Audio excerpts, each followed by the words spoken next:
Let's talk about men and women. Let's talk about what it's taken to survive.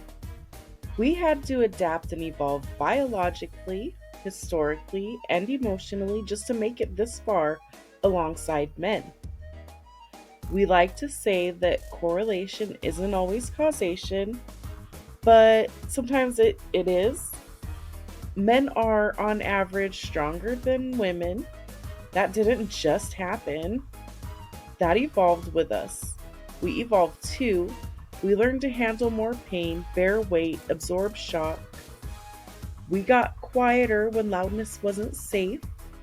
We got sharper where strength alone wouldn't cut it. We learned to coexist with something that could overpower us at any time. That's not bitterness, that's survival. It's pattern recognition. Through the centuries, men built their own spaces. The more power those men only spaces held in politics, law, religion, or protection, the more they were used to keep women out or under control. The boys' clubs, the secret orders, the leadership circles, those weren't sacred, they were strategic. Meanwhile, women can't even hold on to a public restroom because now, even that tiny sliver of privacy is being debated. We're told to share it, to yield, to understand. We're told our caution is cruelty, that our fear is outdated, that our instincts are oppressive. But let me say this plainly: there is no hatred in not wanting to be locked in a small room with someone who can overpower you. There is no phobia in drawing a line where your body stops being safe. This isn't about all men, it's about not knowing which man. And that not knowing, it is enough. It keeps us scanning. It keeps us tensing, adjusting, avoiding. Ask how many men have accidentally killed someone in a fight. Ask how many women have. Ask what happens when that line of strength meets rage, even just once. There's a reason we flinch when a man raises his voice or steps too close. It's not because we assume harm, it's because we've lived long enough to know it only takes one moment, and we might not survive it. And this is where it gets more complicated. I love my queer family. I'm bisexual myself. I've lived in both queer and straight spaces. I've taken the time, put in the work, learned to read a room, and give people space when they seem uncomfortable or unsure of me. I've chosen silence over explanation and exclamation many times, not out of shame, but out of respect. I've been thoughtful, caring. I've never once felt like I lost something by doing that. In all honesty, I don't care who pisses where, but plenty of people do, and that's not for nothing, because I still have to say this. No matter how much grace or softness a person carries, no matter how beautiful or intentional they are, if they were born male, especially if they develop through male puberty, they carry an edge. That's not a flaw, that's just a physical truth, a built in strength and a capacity to dominate. Even if they never use it, we still have to account for it because some will, some already have. We never know who it's going to be. Even if you are the gentlest soul alive, I don't know that walking in. You don't get to lie about gravity, not if I don't get to ignore what my nervous system already knows. I've been in situations like at the public library where I wasn't even allowed to sit behind glass with my partner and daughter just to play chess. The room was visibly empty. We were doing nothing wrong except being in the wrong space. We would have left the moment another adult came in. Still, we were curtly asked to leave in order to preserve the sanctuary of the space, to protect the children.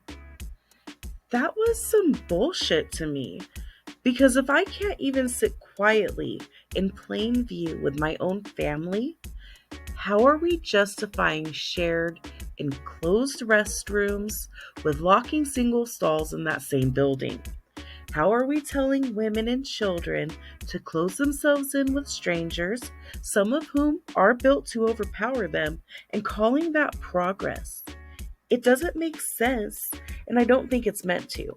I think it's meant to confuse us, to fracture us, to divide the very people who should be aligned: the mothers, daughters, trans women, queer survivors. It turns love into suspicion, caution into bigotry, boundaries into betrayal, and it hurts. It hurts all of us. I do love my trans friends. I do want everyone to feel safe, but not at the cost of other people's safety, not at the cost of my daughter's peace, not at the cost of instincts we've inherited after generations of threat. We're not being cruel when we say we need boundaries. We're not being hateful when we say we don't feel safe. We're being honest. Honest about our biology, about our history, about the world we walk through every day. And while all of this unfolds, while we debate restrooms and access and identity, medical science still tells suffering women that pain is normal, that our organs are mysteries, that it's just hormones. Yet we see research fast tracked for artificial wombs, lab grown eggs, synthetic pregnancies. I can't help but think that technology isn't being developed for us, or it would have been done before now. It's likely being designed now so that certain men may no longer need us, because we never were the priority, only the obstacle, the original system, the one they apparently now want to replace. So, no, I don't feel moved by that kind of progress. I don't feel included in it. I feel erased by it. And here's something else I find deeply sad. Even men who share the same kind of body, the same hormones, the same strength, who are still biologically male, often aren't welcomed by other men in their own spaces. They're pushed out, mocked, rejected, not for being dangerous, but for failing to perform the right kind of masculinity. So instead, they come to our spaces, the ones we've barely been allowed to keep, because that's where compassion lives. That breaks my heart too, because this isn't really about restrooms. It's about permission. It's about power. It's about who gets to feel safe and who's expected to endure discomfort silently for the greater good. Excuse me if I'm not ready to pretend the threat is gone. Excuse me if I speak from my body first and my ideology second.